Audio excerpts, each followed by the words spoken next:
વસાવા હરીફ ઉમેદવાર તરીકે વસાવા ગોવિંદભાઈ ઉમેદવારની તરફેણમાં જે મત આપવા ઈચ્છતા હોય તેઓ પોતાનો હાથ ઊંચો કરે.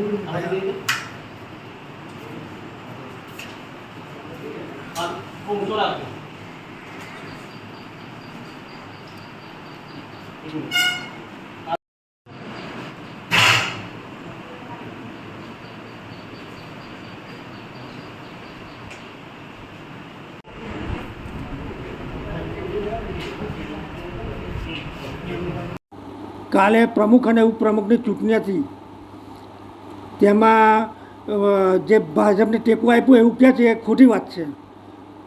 હું જે છે તે છે જ, અને ભાજપને ટેકો નથી આપ્યો મેં. આપનું નામ? મારું નામ ચંદ્રકાંત કંચનલાલ પંચાલ છે. હું ભોચરવાડા મઠ સીટ ઉપરથી ઊભો છું. ભારત માતા કી જય. વંદે વંદે કોંગ્રેસના એક સભ્યોએ તમને સમર્થન આપ્યું છે. કોંગ્રેસના જે સભ્યએ મને સમર્થન આપ્યું છે એ બદલ એમને પણ ખૂબ ખૂબ આભાર.